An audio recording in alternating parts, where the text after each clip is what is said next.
She deserves it more than you. My mother's words hung in the air of our living room, sharp and final. I stared at the bank statement in my hands, the numbers blurring as I tried to process what I was seeing. My college fund, $180,000 that my biological father had left for me before he passed, had been completely drained. My name is Emma Mitchell, and at 23, I was watching my mother and stepsister destroy everything my father had worked to build for me. The worst part, they didn't even try to hide their satisfaction. Harvard Law isn't cheap, Ashley said, examining her perfectly manicured nails. And let's be honest, Emma, you're just working at that little tech startup. It's not like you were going to use the money for anything important. I looked at my mother, searching for any sign of the woman who'd once supported my dreams. Instead, I found only the carefully crafted mask she'd worn since marrying Ashley's father 3 years ago. Your father would have wanted the money to be put to good use, she said, smoothing her designer blouse. Ashley has real potential. She's going to be somebody. The irony of her statement almost made me laugh. If only they knew what that little tech startup really was, or what I'd been building for the past 2 years. But I'd learned long ago to keep my cards close to my chest, especially around my family. You're right, I said quietly, folding the bank statement and slipping it into my bag. Congratulations, Ashley. I hope Harvard is everything you've dreamed of. My calm response seemed to unsettle them both. They'd expected tears, probably a fight. That's how it usually went. Ashley would take something of mine, our mother would defend her, and I would eventually give in. But not this time. That's it? Ashley asked, her perfectly shaped eyebrows drawing together in confusion. You're not going to throw a fit. I stood up, shouldering my bag. What's done is done. I have to get back to work. See? My mother said to Ashley, though her eyes never left me. I told you she'd understand. She knows this is for the best. As I drove back to my apartment, my hands gripped the steering wheel until my knuckles turned white.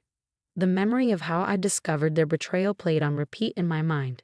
It had been a routine check of my accounts that morning. I'd been planning to make a significant investment in my company's new project, using the money my father had left me. He'd been a brilliant software engineer, and the fund wasn't just about college. It was his way of ensuring I could pursue my dreams without financial constraints. The account was empty. One phone call to the bank revealed that my mother, who'd been a cosigner since I was a minor, had transferred everything to a new account 2 days ago. When I confronted her, she'd invited me over for what turned out to be an ambush, with Ashley there to twist the knife. My phone buzzed with a text from Jake, my best friend and business partner. Did you talk to them? What happened? I pulled into my parking spot and took a deep breath before responding. They gave it all to Ashley, for Harvard Law. His response was immediate. What? Are you okay? Want me to come over? No, stay at the office. I'm heading back now. We need to finish the prototype. I looked up at my apartment building, not the luxury high-rise where my mother and Ashley lived, but a modest complex where most of my neighbors were other young entrepreneurs and tech workers. They thought I lived here because I couldn't afford better. They had no idea I owned the entire building. That night, I sat at my desk, finalizing the code for what would become either my greatest achievement or my biggest failure. The prototype was nearly complete, a revolutionary security software that could change how companies protected their data. 2 years of work, countless sleepless nights, and every penny of my savings had gone into this project. My father would have understood. He taught me my first programming language when I was 8, showed me how to build my first computer at 10. Never let anyone tell you what you can or can't achieve, Emmy, he'd say. Just smile, nod, and prove them wrong. My phone buzzed again. A group text from my mother to the entire family. Celebration dinner this Saturday, commemorating Ashley's acceptance to Harvard Law and the start of her brilliant future. Attendance mandatory. Below it, Ashley had added, Thanks again, Mom, for believing in me. This wouldn't be possible without you guys supporting my dreams. I set my phone down and turned back to my computer screen. The code I'd been working on blinked steadily, waiting for the final touches. 2 more weeks. That's all I needed. Hey, Jake, I called out to my partner, who was still working at his desk across the room. How close are we to the investor meeting? Everything's set, he replied, looking up from his screen. They're flying in next Friday. You sure you don't want to postpone after what happened with the fund? I shook my head, a small smile playing at my lips. No, in fact, I think the timing is perfect. Send out the invitations to the demonstration. And Jake, make sure my mother and Ashley get one. After all, they're so interested in supporting dreams. The week leading up to Ashley's celebration dinner was a blur of coding, testing, and final preparations. Our small team worked around the clock, fueled by energy drinks and determination. The prototype was coming together better than we'd hoped, and the initial security tests were exceeding expectations. Thursday night, I received another text from my mother. Don't forget, dinner tomorrow at La Maison at 7. Dress appropriately. The Dean of Harvard Law will be joining us. I smiled at my reflection in the computer screen. Of course, Ashley had managed to get the dean to attend. My stepsister had always excelled at networking, at playing the perfect daughter with the perfect future. What she'd never understood was that real success wasn't about who you knew. It was about what you could create. Final test complete, Jake announced, his voice tired but excited. Emma, you need to see these results. I walked over to his station, where performance metrics scrolled across the screen. Our security software had just blocked every single attempted breach, adapting and learning in real time. It was exactly what my father had theorized was possible, years before anyone else had thought of it. We did it, I whispered, placing a hand on Jake's shoulder. It actually works. Your dad would be proud, he said quietly. You know that, right?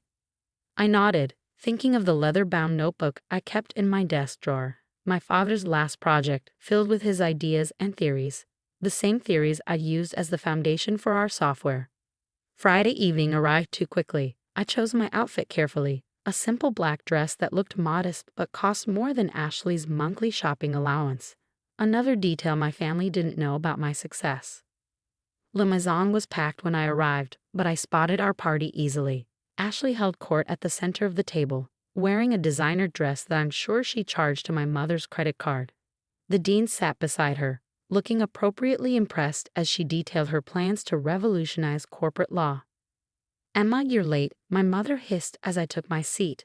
The dean has been here for 15 minutes already. Sorry, work ran long, I said, unfolding my napkin. Important project deadline.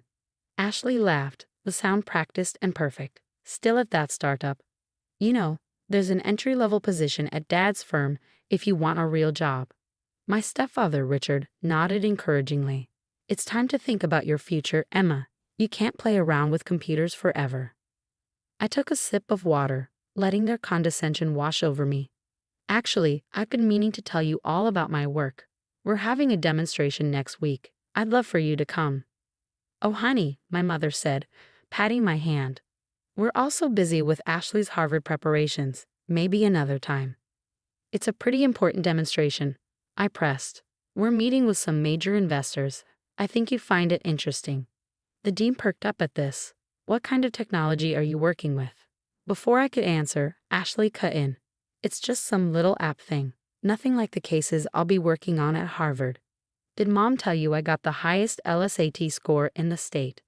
Dinner continued like this, with Ashley dominating the conversation and my mother beaming proudly. I stayed quiet, eating my overpriced salmon and thinking about the next week's demonstration. As dessert arrived, Ashley tapped her glass with her spoon. I'd like to make a toast, she announced, to my amazing mother, who has always supported my dreams, who knew exactly what I needed to succeed, even when it meant making tough decisions. Without her believing in me, and without that college fund, none of this would be possible. Everyone raised their glasses. I did too, but my mind was already on Tuesday's presentation. Will you at least try to look happy for your sister? My mother whispered as we left the restaurant. This is a huge achievement. I turned to face her, maintaining my calm smile. I am happy, Mom. In fact, I can't wait to show you just how happy I am at next week's demonstration. You'll be there, right? Both of you. Something in my tone must have unsettled her because she hesitated before nodding. I suppose we could stop by, if it means that much to you. It does, I said, checking my phone as a text from Jake came through. Investors confirmed. All systems go. Perfect, I replied, then looked back at my mother and Ashley. Tuesday at 2 p.m. I'll send you the details. Trust me, you won't want to miss this. As I drove home, I thought about my father's words from years ago. Success isn't about proving others wrong, Emmy. It's about proving yourself right. Tuesday would prove us both right, and no amount of stolen college funds could stop what was coming. Tuesday arrived with a kind of crisp autumn clarity that made everything feel possible. Our office, usually a casual space filled with programmers in hoodies and jeans, had been transformed into something that would impress even my status-conscious family. The conference room gleamed with fresh flowers and sleek technology displays, while our prototype sat innocently on the main presentation table.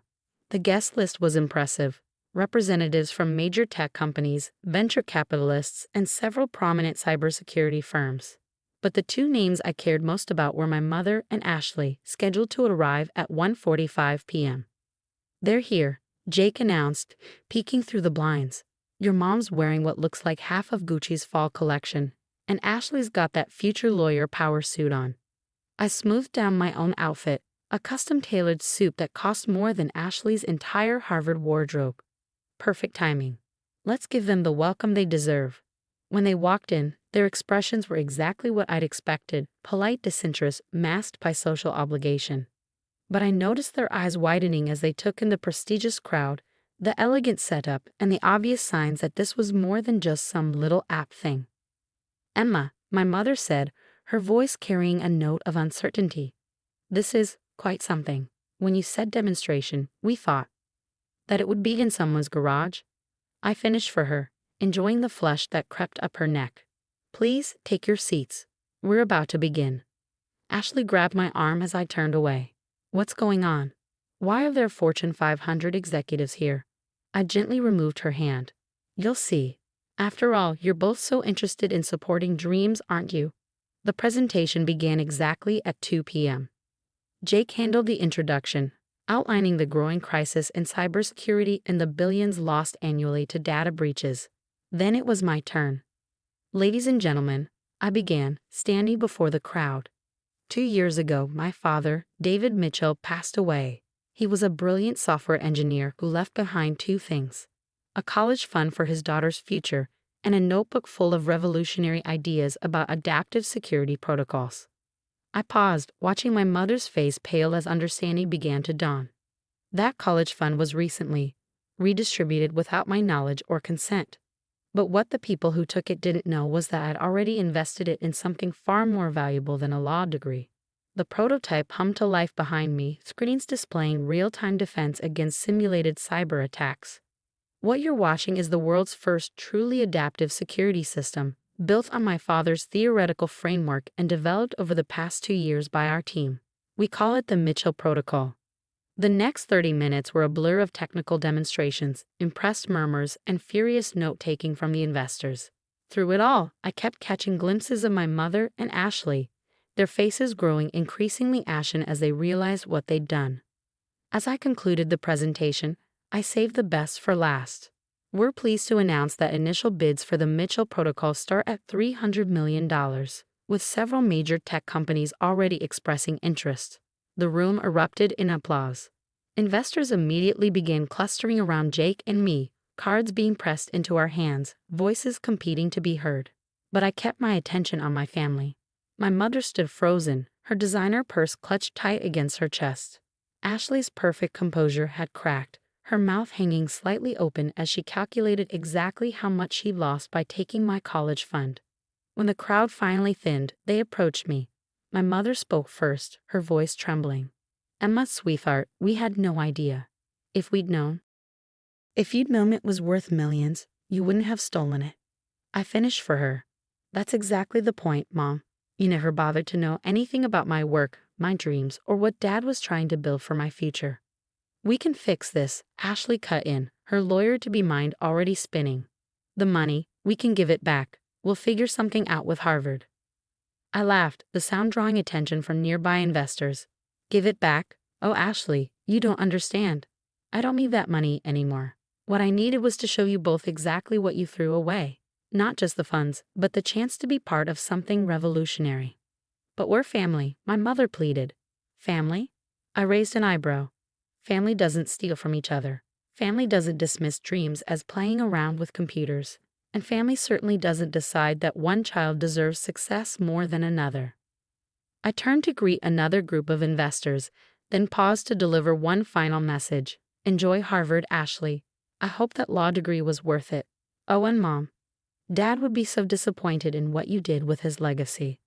As I walked away to shake hands with the CEO whose company was worth billions, I heard Ashley burst into tears.